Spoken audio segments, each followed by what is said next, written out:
Aggression is not assertiveness.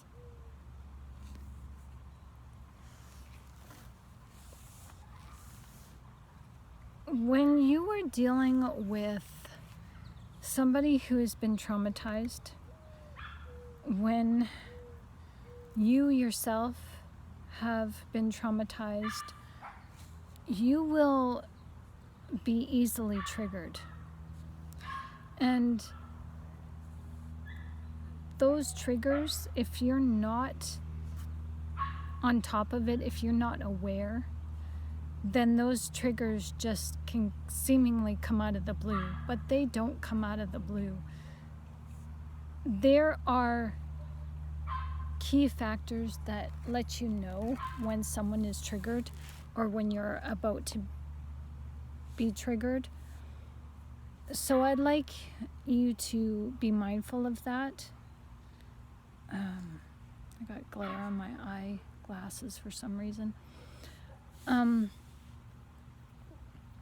I've been wanting to share with you something that is very personal to me, as I personally witnessed a trigger. Not in myself, but it was something that I could identify with personally, because when you were triggered, you can't see yourself facing you. When you're triggered, you're triggering and unleashing your anger, your anxiety, your frustration at someone else. So you're not a direct witness to what you look like. You're a direct witness to those feelings. However, you're not mindful of those feelings. And a few weeks ago, I witnessed somebody's triggering that it was traumatizing for me. It took me about 3 days to really stop absorbing the emotional negativity of it and to really put this in perspective. And I've tried to make videos of this for you guys to help you become aware. And what I have to say and what I want to say just doesn't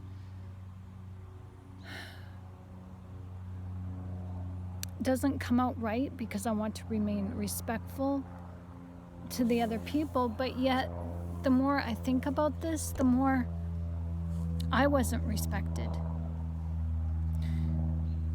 I was asked, well, not asked. I was trying to leave the situation to give this family their privacy, and the front door opened and I got called onto the scene, and I acted as a witness to everything. And the person tried to get me to side with them, but I didn't. I remained neutral. I remained calm. My peer support counseling kicked in, where I kept my voice quiet, so that if I was talking, the aggressive person would have to stop talking so that they could hear me if they really wanted to hear me. And I'm just going to keep talking. So if this video just cuts short, it's because I've lost space on my phone, but I'm just going to keep talking. I'm just going to send this video and put it on YouTube and let you guys dissect it for yourself and go through it. So with this challenge that I was faced with, I acted as a witness. Nobody asked me if I wanted to talk about what happened, if I'm okay. And the aggressive person and the person who was accused, neither party, neither individual has yet to apologize, has yet to,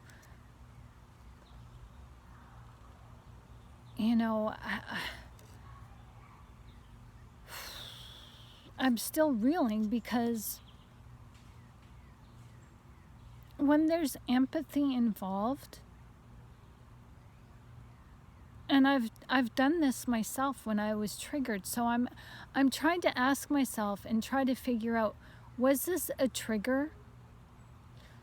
Yes, it was, because clearly somebody was overstepping the boundaries and wasn't letting the person have their boundaries. One person was stepping over the boundaries and not listening to the no. Was this assertiveness? Definitely not. The reaction was aggressive.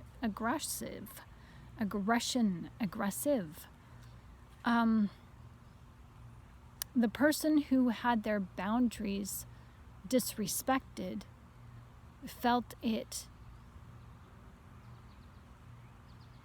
necessary to unleash the beast, if you want to call it that. And I mean no disrespect. I mean, I've been there too, where I've been so angry and felt so emotionally violated that my no wasn't taken for no, that I've had to scream at somebody to get them to stop. But is that the answer? No, absolutely not. That's behaviors that children resort to because they have no other avenue, because they are so small, they are so naive, they are so young, that naturally they cannot assert themselves into an adult situation and assert themselves with adults. So what I witnessed was definitely a trigger. I saw the signs, but this was also a narcissistic rage.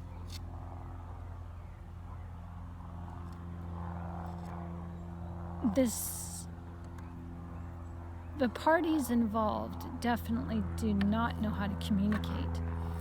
And I put out a study for you guys. It's a study on assertiveness, how to get your way with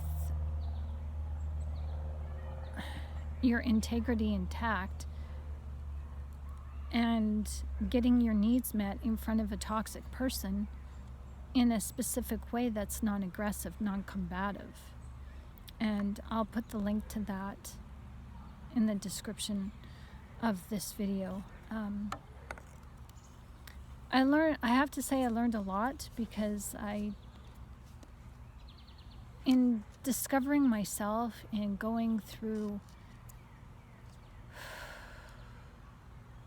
soul searching, understanding who I am, coming to terms with who I was in that trauma, transcending that trauma, understanding who I am now in this moment, looking forward to being a better person than I have ever been. But I'm also celebrating who I am now, a better person than who I was, and that's to be celebrated, and I embrace that. And I've learned to love me now through looking at my inward trauma. I've learned to love me. And what I witnessed a few weeks ago, I've witnessed people who don't have a love for each other or for themselves. And so I was faced with, oh my gosh, that behavior used to be my behavior. That tirade is something that I know. I actually looked like that. I found myself looking at this person, not judging, but understanding. I wanted to go and hug them. I wanted to go embrace them and tell them that it was okay, it's okay, it's okay. But they were so angry, so justified And they were coming unglued, and they were just unstoppable. And I just looked at this person, and I just like, I used to act like that. Oh my gosh. No wonder my kids have separated themselves from me. No wonder I lost people who I cared about. Because that's scary to observe. That's scary to witness. Like I was pretty certain if I wasn't there, it would have escalated to violence. And there was kids present. And the kids aren't healing. You know, when people say kids are resilient, kids bounce back, kids can deal with it, I'm sorry. But no, they can't. Kids act out. Kids react. Why do you think adults act in narcissistic rages and traumatic meltdowns? Why do you think we're so easily triggered? Because it's the traumatic child that has not healed that inner pain that is still lashing out.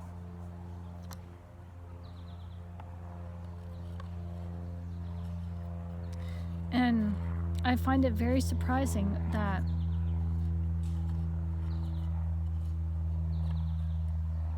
the person involved, the people involved, I'm like a stranger to them. I've known them since February. It's now the middle of July, just about. And their family business is their family business. Their friendships are their business. It doesn't concern me. But I just want to put this out there that I find it very concerning that no one has contacted me and said, you know, I'd like to offer you an apology. I'm sorry that you had to witness that. I'm sorry that, you know, this is not like me. I was upset and I just didn't know how to handle myself. I'm so sorry. There was none of that. Not that I'm looking for an apology. I don't want one. But this shows that there's a lack of empathy. And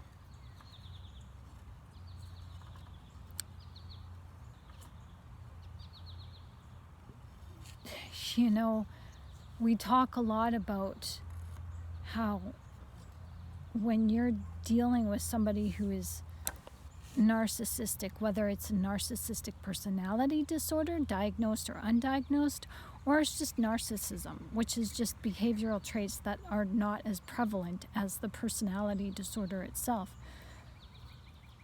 You're always going to have, most often than not, you're going to have an underlying issue. And there is underlying issues with this person who had been triggered. There has been a diagnosed disorder that is not being treated or is being treated, but the individual has decided that they don't need their medication.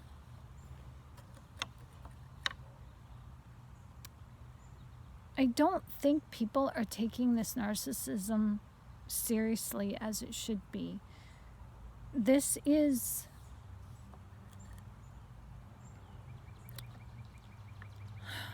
goes right to the Bible, right to the beginning of the curse, where God curses Adam and Eve and the serpent, and the Lord says to the serpent, I will put enmity between your seed and her seed, the woman's seed. So that lets us know that there's walking amongst us the weeds and the wheat. We're the wheat, we're the good plants, but we're growing among the bad plants, the weeds. And the bad plants are the enemy's children. 1 Corinthians chapter 13, verses 4 through 8 is the character of God.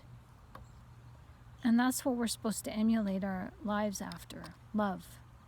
Love is patient. Love is kind. It is not rude. It does not boast. It keeps no record of wrongs. It does not delight in evil, but rejoices with the truth. It always hopes, always trusts, always perseveres. Love never fails. That's our Lord and Savior. That's our Father in heaven. That's not a person who is toxic. That's not their behavior. That's not the enemy's character. That's the opposite of that is what you'll find in narcissism.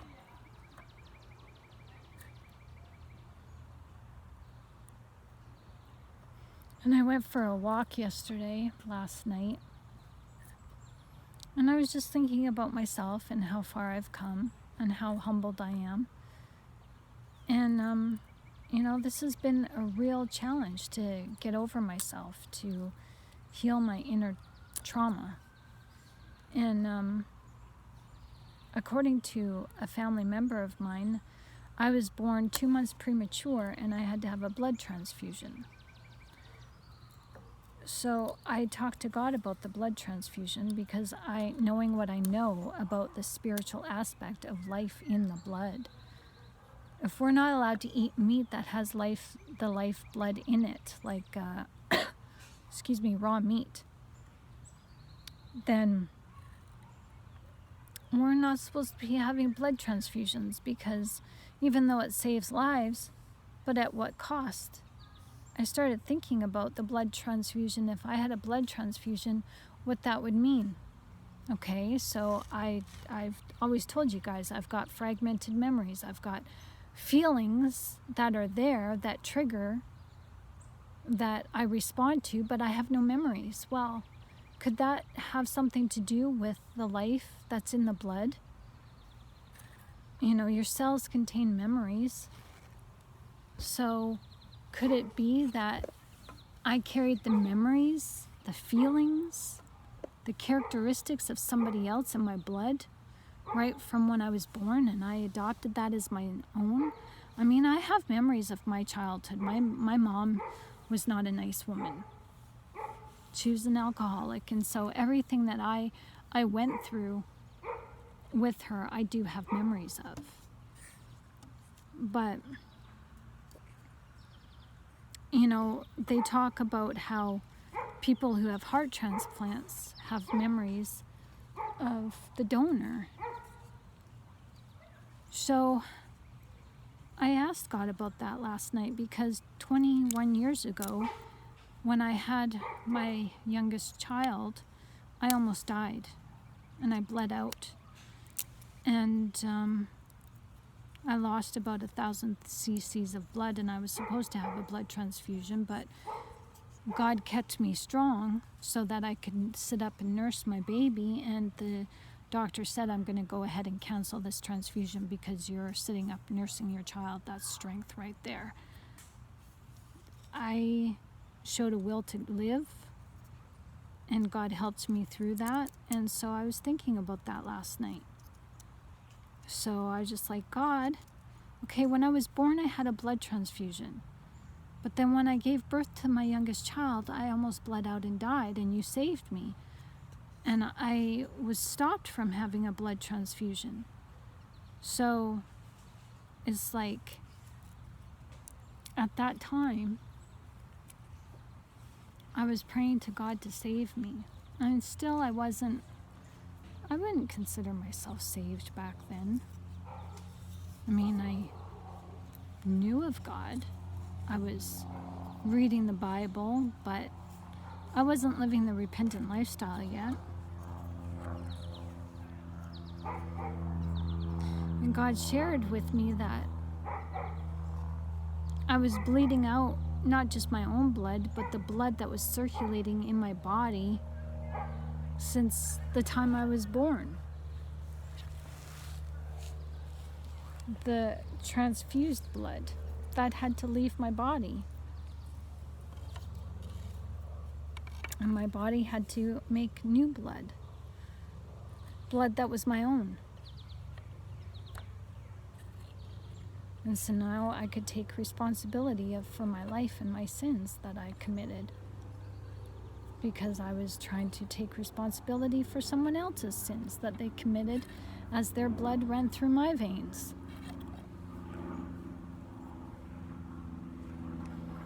And that's what happens when we're traumatized by our parents or people in possession of power. They haven't healed themselves, and what they do, as I'm guilty for this in my own family. When my kids were young, I pushed my trauma on them by raging and triggering and yelling.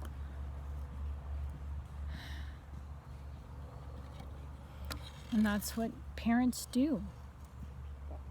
If you don't know yourself, how can you know your children enough to love them in unconditional love? Because when you're traumatized, you're living in conditional love for yourself, and you're prejudging everybody before they have a chance to love you.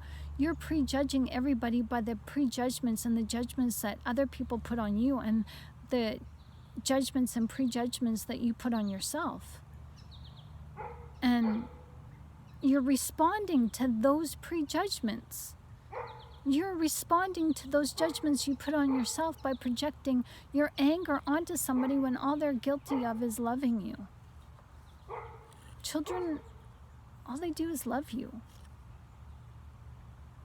And yeah, children can be little brats. Children can be little imps. But wayward behavior is taught, just like good behavior. And empathy is taught just like apathy is. And so,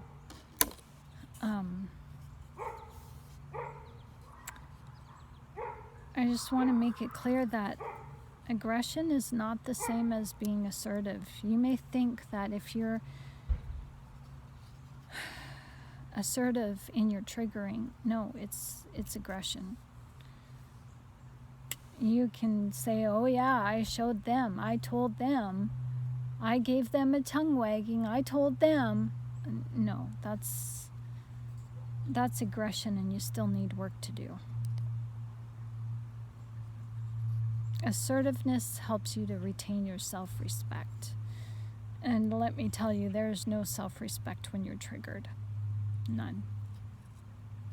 It just goes out the window. So, when was the last time you guys were triggered? When was the last time you saw somebody triggered? Can you understand it? How has it negatively impacted you? I'd like to have this conversation, so comment down below if you like. Because what I witnessed, it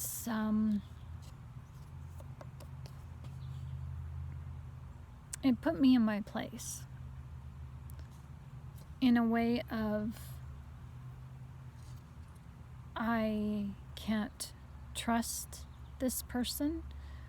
I can't trust the environment that I'm in with this person. I have to watch my back. I have to watch what I say. I have to be careful what I say because of a lack of trust. This person wants to be my friend, but no.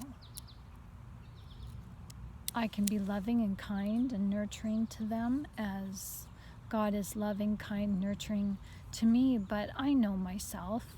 When I was neck deep in my trauma, God was still there with me, but He didn't trust me with Himself. He didn't trust me with His heart. It was when I proved to Him that I wanted to know Him, when I proved to Him that I was willing to change, when I proved to Him that I was changing, then He gave me a little bit more deeper insight into who He was and is. God does tell us to guard our hearts. And I knew of some of the back history of this family. I knew that while I was under the impression that one person is going to therapy, I don't know if they still are, but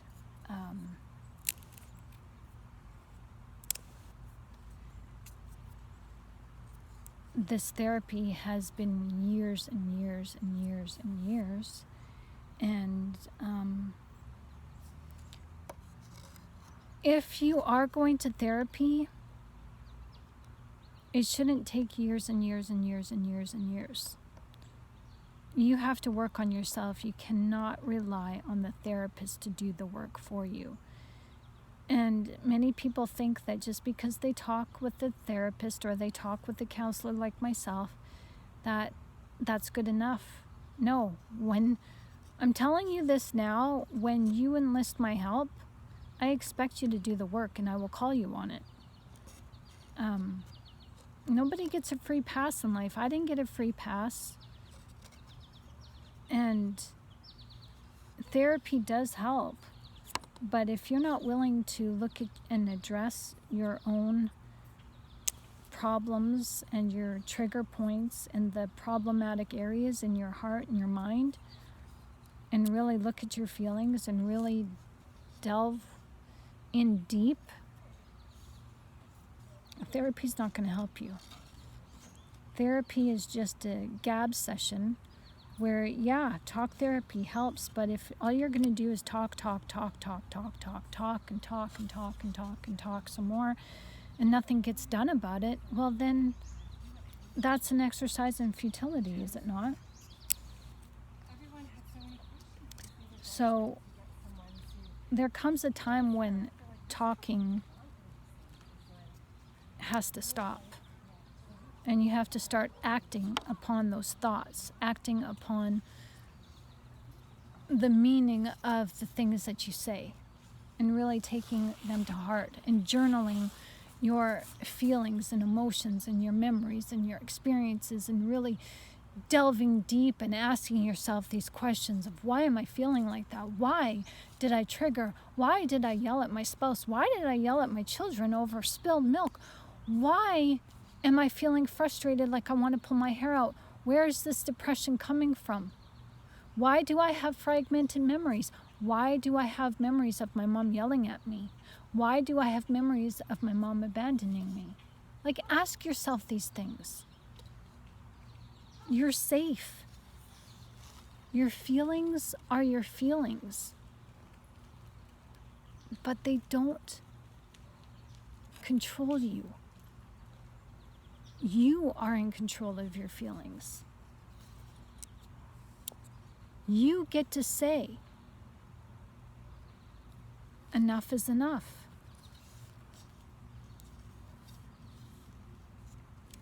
So, this situation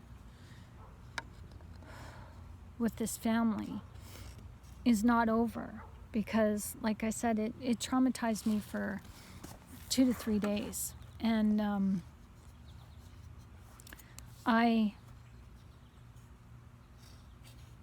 it wasn't just adults involved. It was involved the children as well. And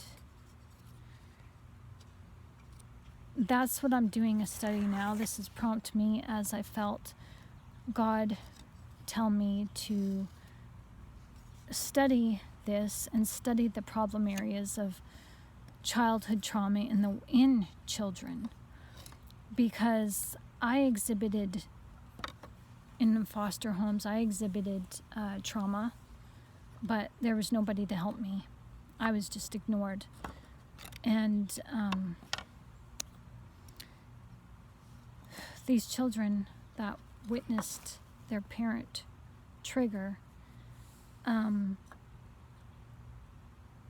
I look after them periodically, and I spent a couple of times of all day with them last week, and the violence that they're expressing on each other is problematic. I mean, it's traumatizing for me to watch. There's definitely, I'm not a clinician, but it doesn't take a clinician to see that there's narcissism and there's problem behavior where one sibling antagonizes the other to the point where boundaries are not adhered to, where the one sibling says, don't touch me, don't come near me, leave me alone. And the other sibling keeps at it to the point where the other child is triggered. And what they witnessed from their parent, now they're doing to each other. And the child that was triggered screams on the top of their lungs, like they're getting hurt. And that doesn't stop the other sibling. The other sibling stays cool. And it's like they've got the duping delights grin on their face. And they antagonize their sibling more by staying in their presence and actually getting closer to the point where the sibling is touching the other sibling. And so now the sibling who's triggered is not just screaming on the top of their lungs, but now they're hitting and punching and sometimes even kicking. And that is not enough to stop the other sibling from continuing to do what they set out to do. The behavior is causing a complete meltdown, and it's not fun to watch.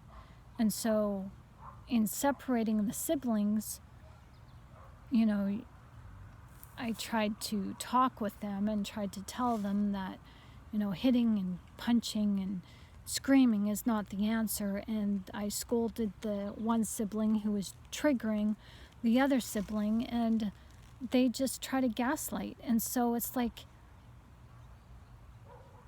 the gaslighting doesn't even make sense. So I'm having to talk with them and share with them, no, this is the way it is. This is what I saw. This is what happened, and you cannot tell me otherwise. And I have to exert my authority and I have to insert my assertiveness. I have to be assertive with a 12-year-old child. And it's very disturbing because it's not just one time. It's frequent. And seeing them interact with their parent that was triggered, the day after this happened, the children were on high alert, hypervigilant, and they were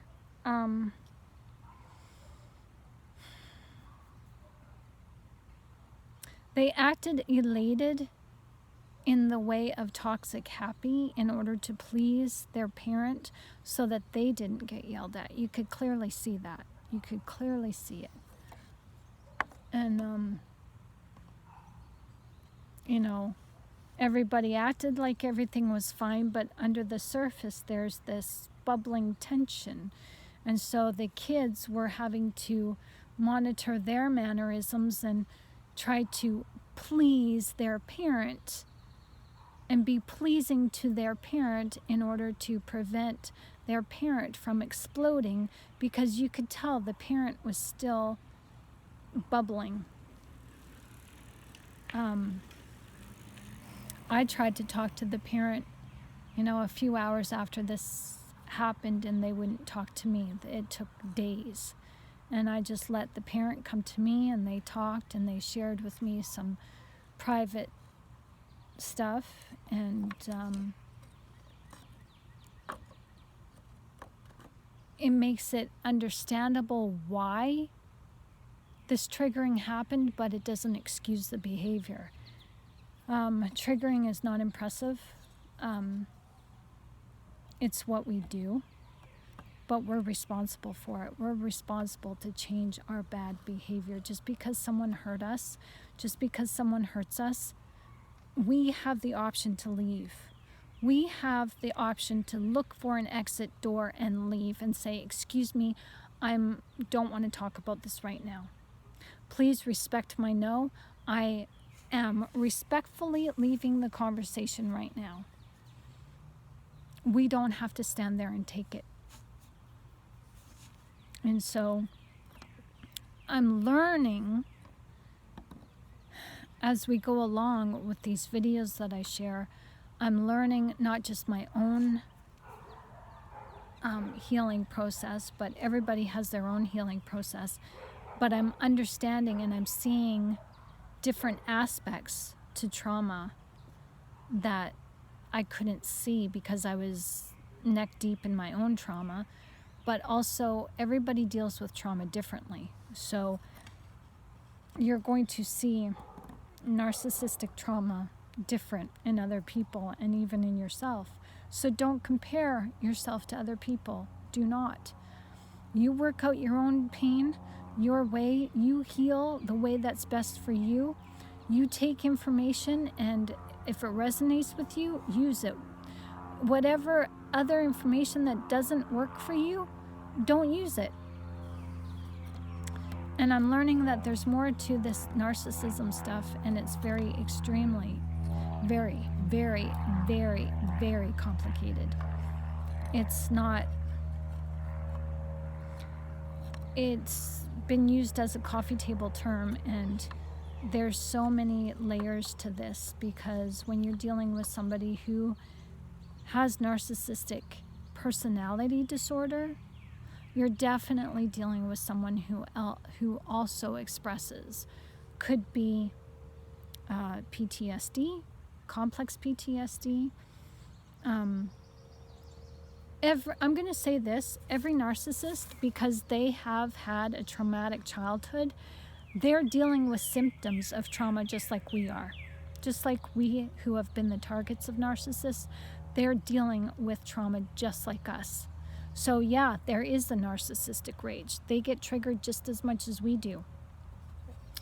But where the difference is that we still have empathy. They don't. And empathy is everything. I'm learning that without empathy, you cannot love. And you cannot adhere to God. You can serve him in vain, but if you don't have empathy, that's all you're doing, is serving God in vain, because God requires a character change. And thank God, God strengthened me and helped me. I felt my heart harden when I was laying in bed one night, trying to go to sleep, and my mind was racing. And I could feel my heart. It just felt different. And I just like, God, is that my heart hardening? Don't harden my heart. God, please, please don't harden my heart. And I felt him soften it. And thank God he did. Because living a Christian lifestyle means that you have to have a character change. You have to have empathy. Because empathy is the ingredient of love. And you can fake empathy. Children are really good at faking empathy. But children are also, you want to see a full-blown narcissist? Look at children who don't have empathy. And this thing is a lot more complicated than what I thought. I didn't know what I was getting into when I started these videos, but I'm not going to quit. I'm just driven to expose the enemy that much more, because narcissism and personality disorders are of the enemy, because God says he does not give us the spirit of fear, but one of sound mind. And this society, the world we live in, when you look at the pharmaceutical industry does not believe in God, obviously. So they're trying their best to alleviate the symptoms of the enemy's character. They're trying to alleviate the symptoms of sin. And in my conversation with God last night when I went for a walk, he shared this with me, that the enemy, if you don't understand human behavior, you might not understand this. But the enemy like the spiritual enemy, Satan, Lucifer, the serpent, whoever you want to call him, him and his cohorts, him and the fallen angels, they have deceived us so much. And they have ruled this earth for how many millennia? And it's easier for them. Okay, this is what God shared with me. Back in Hebrew times, back in biblical days, when the enemy confronted Jesus and the legion said, "What do you want with us, O Son of God? We know who you are." And Jesus said, "Be quiet, come up out of him." And they came up out of this man with a shriek. They threw the man down on the ground, and the man screamed, and they came up out of the man. Now, I don't know if it's the same scenario or a different one where Jesus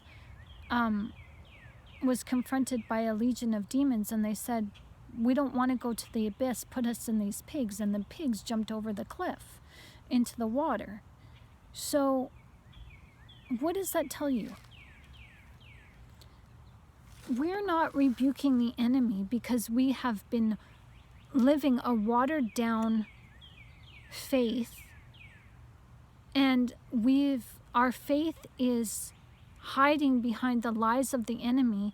Because if we really knew our potential, if we really knew who the enemy was and the character of the enemy, we'd be rebuking the enemy left, right, and center and sending the character, the ego, to the abyss. But we know through scripture that the enemy does not want to go to the abyss. They would rather go into pigs. So this is what God said to me. The enemy would rather go to an insane asylum, take medication, than to go to the abyss. The enemy would rather be on medication that alleviates the symptoms of schizophrenia or bipolar or depression or anti-anxiety or borderline personality disorder or split personality disorder. That's dissociative disorder now. The enemy would rather be on medication and would rather be institutionalized than to be rebuked and be sent back to the abyss. Because after the abyss, what happens? The enemy is not coming out. That's the final resting place before God's judgment. And when God judges the enemy, they're going straight to hell. So now can you understand why the enemy is hiding behind chemicals and hiding behind clinical terms where God calls it out? Narcissism is the character of the enemy. And we get a choice. We get to decide who we want to follow. We can follow the enemy or we can follow God. But when you make the choice to follow God, you make the hard choice to get rid of your ego and get rid of the enemy inside of you, to subdue the enemy inside you, because there's a natural duality inside of you that's wrestling with each other. The righteous and unrighteous natures within your heart. Your heart and your mind are dual against each other. And it's a battle, and who's going to win? Who's going to win? And it starts with our kids. Our kids are the impressionable individuals who are our future. They are the ones to bring the kingdom of heaven down on earth, or the kingdom of hell down on earth. And it's up to us. It's our responsibility to influence our children correctly. But how can we do that if we're traumatized ourselves because our parents or people in our past traumatized us? So here we are, traumatized, don't recognize that we're traumatized, and we're having children.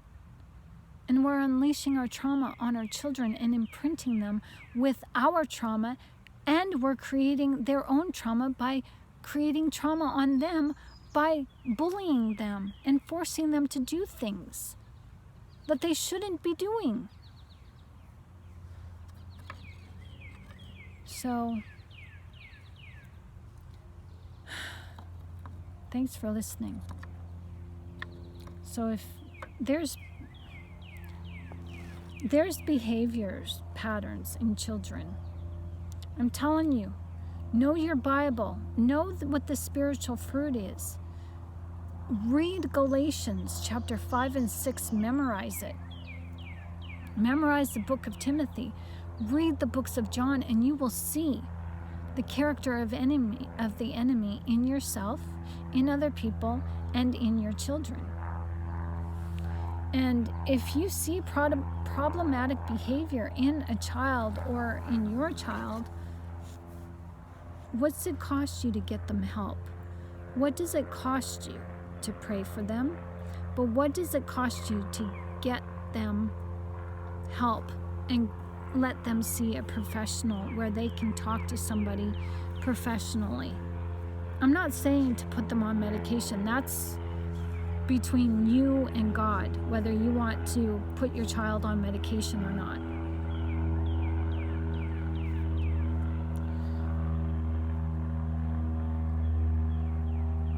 But most often than not, kids don't want to talk to their parents. Kids don't want to talk to other kids as parents. Kids don't want to talk to their best friend's parents. So help them out and give them an outlet to talk to somebody who is unbiased, who is neutral, who is in their court, who will get them help. Because kids are our future. And we have a responsibility for the kids that are here today. We're the influence. If not us, then who? If not the empathetic people in this world to influence the children, then who's going to do it? The weeds. The enemy's children who are all around us, who are disguised as wolves in sheep's clothing. So I hope I've given you something to think about, and look out for the next video. Thanks for watching. Be blessed.